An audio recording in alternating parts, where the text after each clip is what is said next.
Audio Jungle. Saya Gibita Salonika Sirait dengan NIM 19210112. Nama saya Lina Hardianti dengan NIM 19210139. Saya Nurul Hanifah dengan NIM 19210138. Saya Inatul Anwar dengan NIM 192101. Kenalkan, nama saya Vina Mayara dengan NIM 19210115. Di sini saya akan menjelaskan poin tentang pengertian belajar, tantangan dalam belajar, serta 4 pilar dalam belajar. Pertama, pengertian belajar. Menurut Hilgard dan Bauer, dalam bukunya Theories of Learning yang dikutip oleh Ngalim Purwanto, belajar berhubungan dengan perubahan tingkah laku seseorang terhadap situasi tertentu yang disebabkan oleh pengalamannya yang berulang-ulang dalam suatu situasi.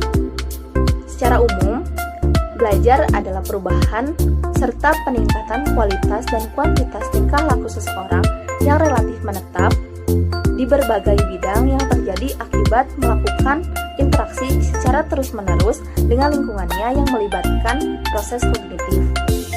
Yang kedua, ada tantangan untuk belajar secara luas. Belajar merupakan jantung kemajuan individu. Lembaga dan masyarakat mengembangkan semua bakat dan potensinya secara optimal melalui belajar. Belajar sepanjang hayat merupakan belajar yang lebih luas lagi dari belajar di sekolah.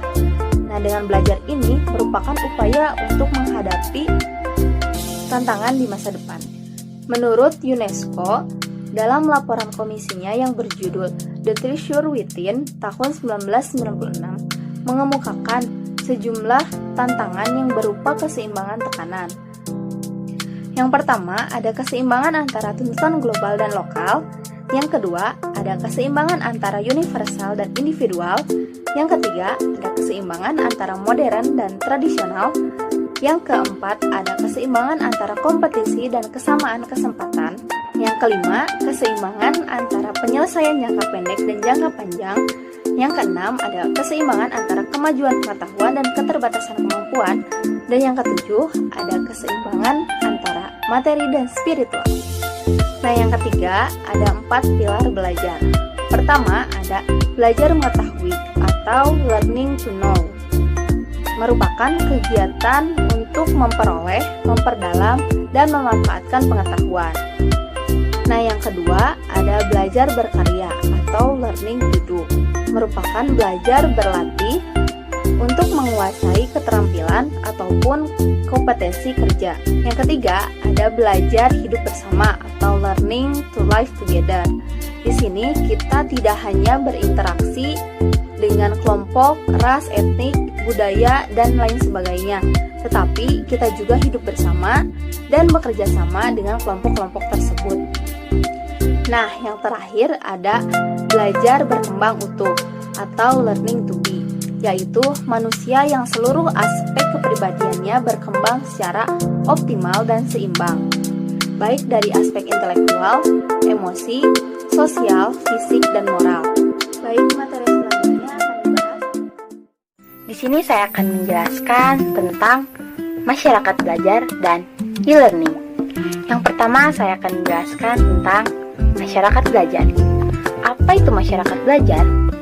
Masyarakat belajar adalah berawal dari individu-individu, yang dimana yang asalnya individu yang konsumtif menjadi individu yang produktif, yang dimana asalnya individu penerima menjadi individu pemberi, dan yang dimana asalnya individu yang santai menjadi individu yang gesit dan bekerja keras. Apa itu e-learning? E-learning merupakan suatu proses pembelajaran. Huruf I pada e-learning bukan hanya bermakna sebagai experience, expense, dan extends, tetapi e-learning adalah suatu elektronik yang digunakan dalam proses pembelajaran. Ciri-ciri e-learning yang pertama adalah berupa network, internet, dan yang terakhir, ciri-ciri e-learning adalah secara menyeluruh atau meluas. Yang selanjutnya adalah kelebihan e-learning. Kelebihan e-learning adalah yang pertama, sifatnya universal. Lalu yang kedua, menyeluruh. Dan yang ketiga, tidak terbatas waktu. Kekurangan e-learning juga ada. Yang pertama, tidak keterbatasan teknologi. Yang kedua, keterbatasan ekonomi. Dan yang selanjutnya, materi yang sering ditampilkan tidak sesuai materi yang dibutuhkan. Dari sekian banyak kelebihan dan kekurangan, tetap saja kita harus menggunakan proses belajar secara langsung atau di sekolah atau di kampus, di mana terdapat banyak kelebihan belajar di kampus atau di sekolah. Yang pertama, kelebihannya kita bisa lebih interaktif dengan guru atau dosen. Yang kedua, kelebihannya kita lebih bisa pure menanyakan apa yang ingin ditanyakan. Dan yang ketiga, materi yang disampaikan akan lebih mudah. Baik, di sini saya akan menjelaskan mengenai pengertian masalah belajar. Jadi, masalah belajar dapat diartikan atau didefinisikan sebagai suatu kondisi tertentu yang dialami oleh siswa dan menghambat kelancaran proses yang dilakukan guru untuk memperoleh perubahan tingkat laku yang terus berlangsung. Jenis-jenis siswa yang mengalami permasalahan dalam belajar, di antaranya yang pertama, siswa yang tidak mampu mencapai tujuan atau hasil belajar sesuai dengan pencapaian teman-teman seusianya yang ada di kelas. Yang kedua, yaitu siswa yang mengalami atau memiliki keterlambatan akademik, yakni biasanya siswa ini diperkirakan memiliki inteligensi yang cukup tinggi tetapi tidak bisa menggunakan kemampuannya secara optimal. Yang ketiga, siswa yang secara nyata tidak dapat mencapai kemampuannya sendiri atau yang siswa yang memiliki IQ di atas rata-rata. Jadi siswa tersebut memiliki inteligensi yang di atas rata-rata optimal, tetapi beliau tidak mencapai tujuan belajar yang optimal.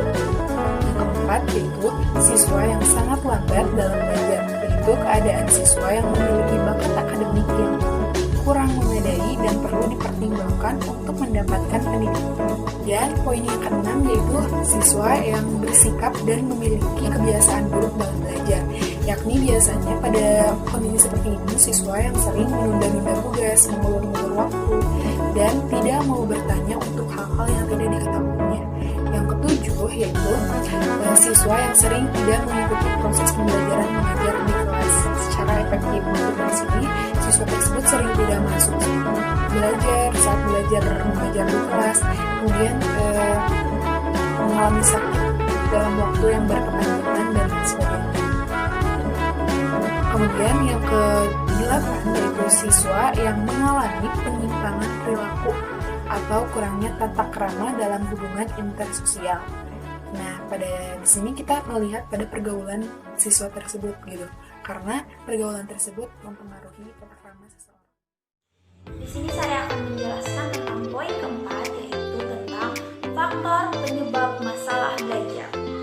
Faktor penyebab masalah belajar dipicu oleh dua faktor, yaitu faktor eksternal dan faktor internal. Lalu, apa yang dimaksud dengan faktor internal?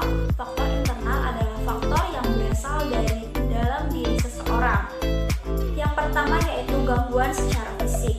Gangguan secara fisik yaitu gangguan keberfungsian organ tubuh seperti gangguan panca indera, gangguan pendengaran, atau gangguan penyakit menahun seperti asma atau penyakit alergi lainnya. Yang kedua yaitu ketidakseimbangan mental atau adanya gangguan terhadap fungsi mental, dapat berupa taraf kecerdasan seseorang. Dan yang ketiga ada kelemahan emosional seperti rasa tidak aman dan rasa ketidakpercayaan terhadap diri sendiri.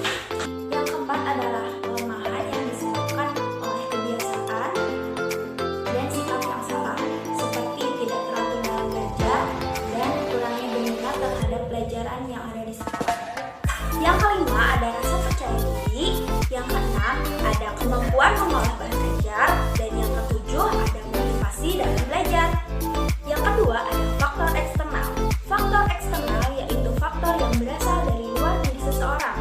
Yang pertama yaitu berasal dari sekolah, yaitu sifat kurikulum yang kurang fleksibel.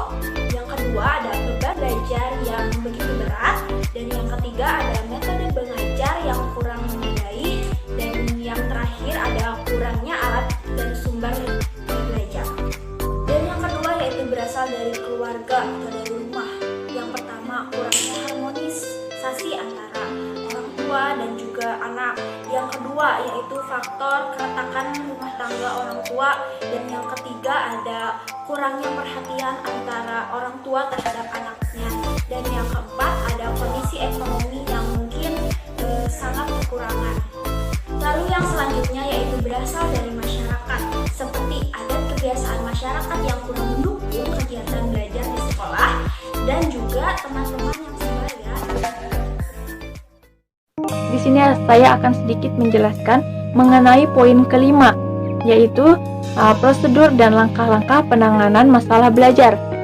Yang pertama itu ada klarifikasi kasus, yang kedua ada klarifikasi masalah, yang ketiga ada klarifikasi faktor penyebab kesulitan belajar, yang keempat ada klarifikasi alternatif penanganan. Di sini juga ada motivation is an association condition of learning, atau motivasi adalah hal terpenting dalam pembelajaran.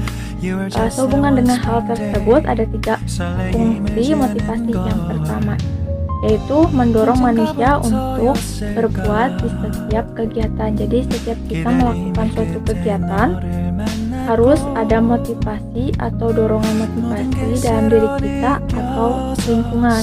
Yang kedua, menentukan arah perbuatan atau tujuan yang hendak kita capai. Jadi kita tidak hanya menentukan tujuan saja, tetapi menentukan arah perbuatan kita melalui motivasi apa nih yang harus kita capai. Yang ketiga, menyelidiki perbuatan jadi perbuatan apa sih yang harus kita kerjakan yang serasi untuk mencapai tujuan. Nah, jadi dalam kegiatan belajar mengajar, peranan motivasi baik intrinsik maupun ekstrinsik sangat diperlukan. Dengan motivasi, siswa dapat mengembangkan aktivitas serta inisiatifnya, yaitu kurangnya motivasi belajar terhadap siswa melibatkan beberapa pihak. Yang pertama itu orang tua. Kenapa orang tua? Karena orang tua berperan sangat penting untuk membangun motivasi belajar siswa.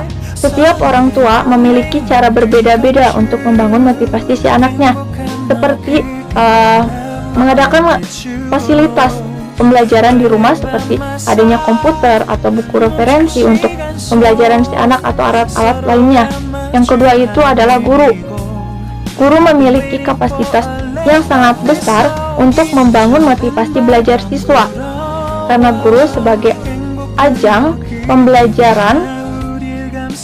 Dengan melakukan sosialisasi motivasi belajar siswa, dan guru tersebut harus bisa merangkul si anak muridnya tersebut, dan guru juga harus mampu menyampaikan pelajaran menggunakan media pembelajaran yang inovatif untuk menarik perhatian siswa dan inovasi si siswa tersebut. Yang ketiga, pemerintah. Kenapa pemerintah? Karena peran pemerintah adalah menciptakan motivasi pembelajaran siswa. Hal tersebut berhubungan dengan posisi pemerintah sebagai pemangku kebijakan, peran atau tanggung jawab untuk meningkatkan motivasi pembelajaran siswa. Yang keempat itu ada masyarakat. Karena peran masyarakat adalah menciptakan lingkungan yang kondusif, aman, nyaman, dan tentram. Audio Jungle.